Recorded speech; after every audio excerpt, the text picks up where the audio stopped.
মাত্র ১৪ বছর বয়সে রক্তের নেশায় বুঁদ হয়েছিলেন তেমুজিন, তাও আবার নিজের সৎ ভাইকে খুন করে। একের পর এক হত্যার মাধ্যমে সকল প্রতিপক্ষকে ধ্বংস করে অবশেষে ১২০৬ সালে তেমুজিন আসীন হয়েছিলেন দুর্ধর্ষ রক্তপিপাসু মঙ্গোলিয়ান জাতির অধিপতি হয়ে। রক্তে লেখা পৃথিবীর ইতিহাসে পরিচিত হয়েছিলেন চেঙ্গিস খান হিসেবে। মাত্র কয়েক দশকে চেঙ্গিস খান আর তার উত্তরসূরিরা গড়ে তুলেছিলেন ইতিহাসের সর্ববৃহৎ অবিচ্ছিন্ন স্থল সাম্রাজ্য। সাইবেরিয়া, ইন্দো চায়না, ইরান মালভূমি, লেভান্ট, আরব এবং প্রায় অর্ধেক ইউরোপ পর্যন্ত বিস্তৃত অঞ্চল যোগ হয়েছিল এই সাম্রাজ্যে। পৃথিবীর বুকে এক অপরাজেয় জাতি হিসেবে আবির্ভূত হয়েছিল তারা।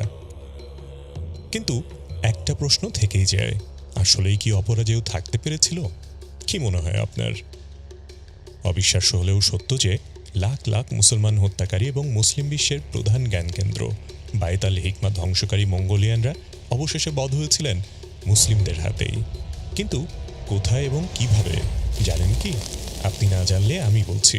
ঐতিহাসিক আইন জালুত প্রান্তরে যে যুদ্ধের জয় শুধু মুসলমানদের অস্তিত্বই রক্ষা করেনি, বরং পৃথিবীর মানব সভ্যতাকে রক্ষা করেছিল এক করুণ মৃত্যু এবং বিভৎস ধ্বংসযজ্ঞ থেকে। ১৩ শতকের শুরুর দিকে পৃথিবী তখন পৈশাচিক তাণ্ডবের মুখোমুখি। তলোয়ার কিংবা তীরের আঘাতে লাখ লাখ মানুষের মৃত্যুতেও কাঁপছে না তাদের বুক, হচ্ছে না মায়া। শকুনের যেন বিশ্রাম নেয়ার চুল পরিমাণ সময় নেই। বলছি পৃথিবীর এক সময়ের রক্তপিপাসু জাতি মঙ্গোলিয়ানদের কথা। তৃণভূমির রূঢ় পরিবেশ যেন এদের হৃদয়কে পাহাড়ের থেকে আরও কঠিন করে তুলেছিল, বানিয়েছিল পৃথিবীর সব থেকে হিংস্র এবং নির্মম জাতি।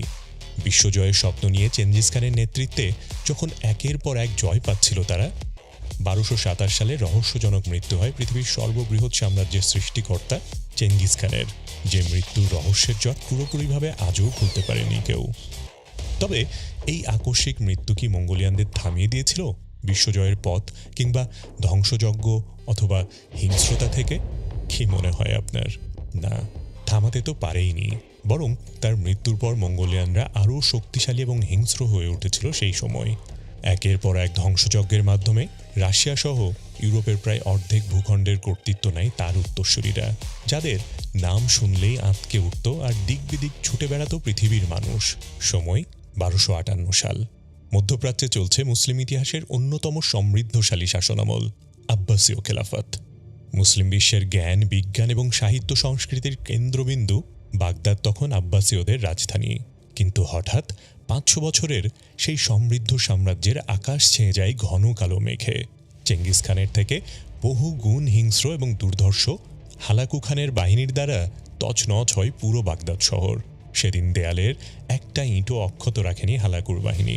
সদ্যজাত শিশু থেকে মৃত্যুর কোলে দাঁড়ানো বৃদ্ধ মানুষজন, কেউই যেন রেহাই পায়নি তাদের তীর এবং তলোয়ারের আঘাত থেকে। বলতে গেলে কুচুকাটা করা হয় বাসিন্দাদের। শুধু বাগদাদ শহরেই হত্যা করা হয় প্রায় ১০ লক্ষ মানুষকে। আর ঠিক এভাবেই অমানবিক ধ্বংসযজ্ঞ এবং আব্বাসীয় খলিফা আল মুস্তাকিমকে হত্যার মাধ্যমে শেষ হয় মুসলিম ইতিহাসের অন্যতম সমৃদ্ধ খেলাফতের। তবে বাগদাদেই থেমে থাকেনি মঙ্গোলিয়ানরা। মিশরের জয়ের পথে একের পর এক আক্রমণের মাধ্যমে ধ্বংস করা হয় তখনকার মুসলিম বিশ্বের সভ্যতার অন্যতম প্রাণকেন্দ্র দামেস্ক এবং আলেপ্পো নগরী। গণহত্যা চালানো হয় বাগদাদ নগরীর মতোই। মানুষ মঙ্গলদের ভয়ে দিশেহারা হয়ে পালাতে থাকে মিশরের দিকে। এভাবেই শেষ হয় তাদের মধ্যপ্রাচ্য দখলের রোমহর্ষক অভিযান। সময় ১২৬০। মুসলিম বিশ্বের প্রায় সব সাম্রাজ্য, সভ্যতা এবং জনগণ তখন মঙ্গলদের ধ্বংসস্তূপে জমা। তবে ব্যতিক্রম ছিল একমাত্র মিশরের মামলুক সাম্রাজ্য, যেটির উপরেই ছিল মুসলমানদের শেষ অস্তিত্ব টিকিয়ে রাখার শেষ ভরসা। বলতে গেলে মামলুক সাম্রাজ্য ধ্বংস হলে পৃথিবীর মুসলমানদের অস্তিত্ব টিকিয়ে রাখা প্রায় অসম্ভব হয়ে যেত। কিন্তু আপনি কি জানেন সামান্য দাস শ্রেণী থেকে কিভাবে তারা এত শক্তিশালী মামলুক সাম্রাজ্য গড়ে তুলল? ১২৫০ সালে সাজার উদ্দার তুর্কি কৃতদাসী মহিলার নেতৃত্বে আইয়ুবিদ খেলাফত ধ্বংস করা হয় এবং প্রতিষ্ঠা করা হয় মামলুক রাজবংশ। এরপর থেকে মিশরে শুরু হয় মামলুক শাসন। তবে এই কথা সত্য যে মামলুকরা যতই শক্তিশালী হোক, সেই সময় মামলুক তো দূরে থাক, পৃথিবীর কেউই জয়ের স্বপ্ন দেখতে পারত না মঙ্গোলিয়ানদের বিরুদ্ধে। চেঙ্গিস খানের নাতি দ্য গ্রেট খান মঙ্গে খানের আদেশে হালাকু খান সকল প্রস্তুতি নিয়ে বসে আছে মামলুক সাম্রাজ্যকে ধুলোয় মিশিয়ে দিতে। মিশর দখল করে আফ্রিকায় প্রবেশ, তারপর জিব্রাল্টার প্রণালী হয়ে বাকি ইউরোপকে পায়ের তলায় এনে চেঙ্গিস খানের বিশ্বজয়ের বাসনা পূরণ করা তাদের একমাত্র উদ্দেশ্য। সেই উদ্দেশ্য পূরণ করতে রক্তের বন্যা বইয়ে দিতে প্রস্তুত তারা। তবুও বিন্দুমাত্র ছাড় দিতে রাজি নয় প্রতিপক্ষকে। আর সেটা বাস্তবে রূপ দিতে ইতিহাসের জঘন্যতম ভাষায় নৃশংস এক পত্র পাঠিয়েছিল মামলুক রাজ দরবারে। কিন্তু কি লেখা ছিল সেই পত্রের পাতায়? চিঠির কয়েকটি লাইন ছিল এমন: তোমার আল্লাহর কাছে তোমাদের ফরিয়াদ আমাদের বিরুদ্ধে কোনোই কাজে আসবে না। কোনো শোকের মাতম আমাদের হৃদয়কে স্পর্শ করতে পারবে না, না অশ্রু গলাতে পারবে আমাদের মন। আমরা তোমাদের মসজিদগুলো ভেঙে চুরমার করে ফেলব, আর তোমাদের রবের দুর্বলতা সবার সামনে প্রকাশ করব। তারপর তোমাদের শিশু বৃদ্ধ নির্বিশেষে সবাইকে হত্যা করব। মনে রেখো, এই মুহূর্তে তোমরা আমাদের একমাত্র শত্রু।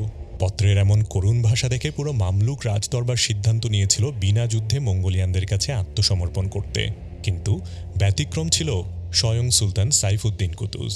তিনি কারো কথা না শুনে মুসলমানদের শেষ অস্তিত্ব টিকিয়ে রাখতে বীর দর্পে যুদ্ধ করার সিদ্ধান্তে অটল থাকলেন এবং হালাকু খানের দূতকে শিরোচ্ছেদ করে মাথা এবং কান ঝুলিয়ে রাখেন কায়রো বাব জুয়েলা গেটে।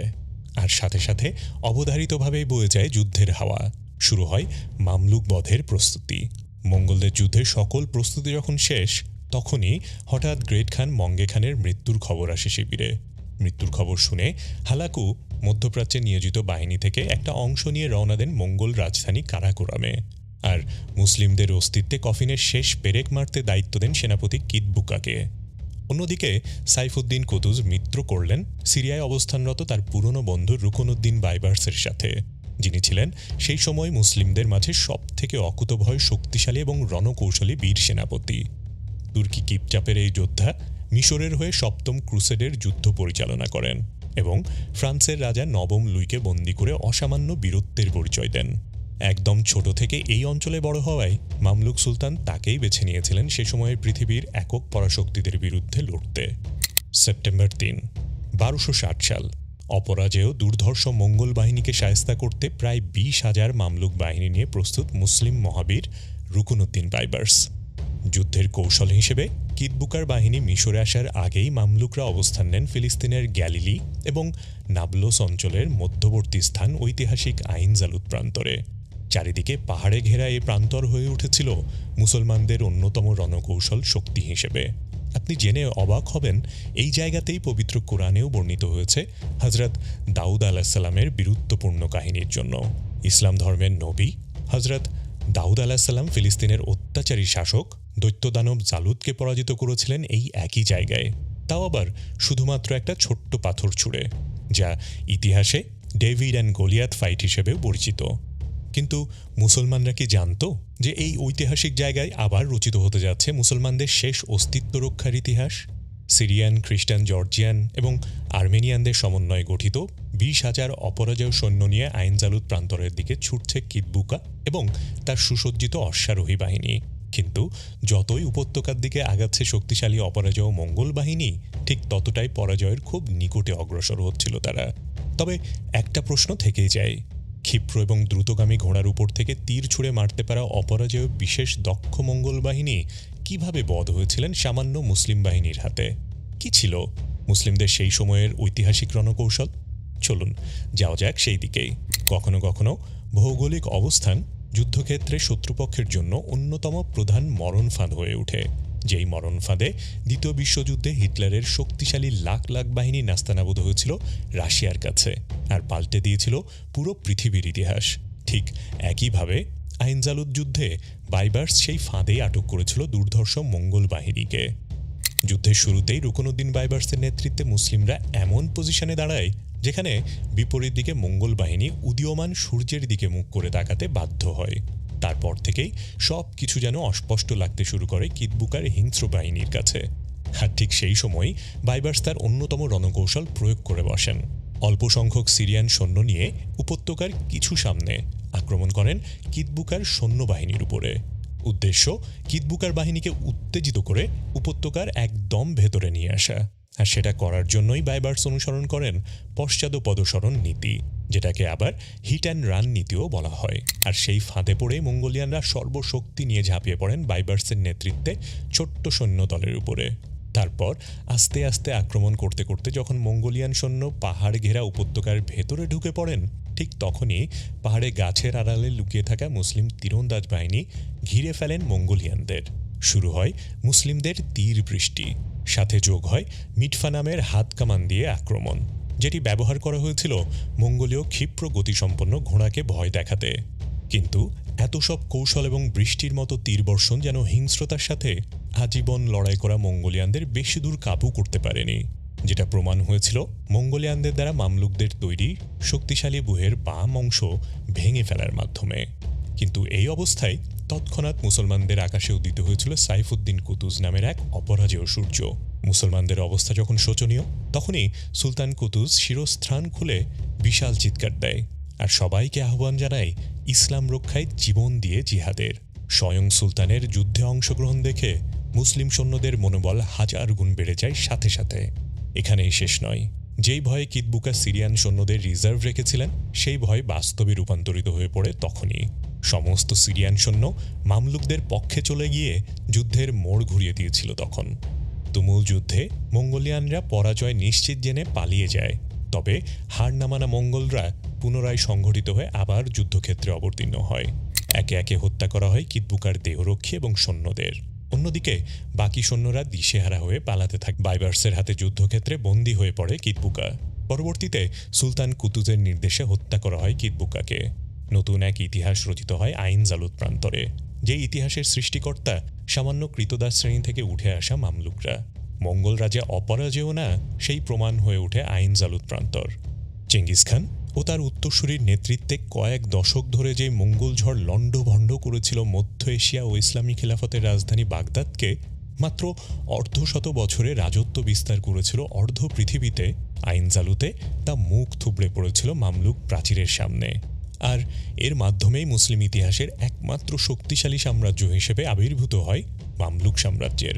মামলুকরা হয়ে ওঠে মুসলিম উম্মার সর্বেসর্বা। তারপর বাইবার্সের নেতৃত্বে একের পর এক হারানো সাম্রাজ্য ফিরিয়ে আনতে শুরু করেন মামলুকরা। মধ্যপ্রাচ্যের একমাত্র মুসলিম পরাশক্তি হিসেবে পরিচিত হয় এই মামলুকরা। আইন জালুতের যুদ্ধের জয় শুধু পৃথিবীতে মুসলমানদের অস্তিত্ব টিকিয়ে রাখতেই সাহায্য করেনি, বরং পুরো পৃথিবীকে রক্ষা করেছিল ভয়ানক ধ্বংসযজ্ঞ থেকে।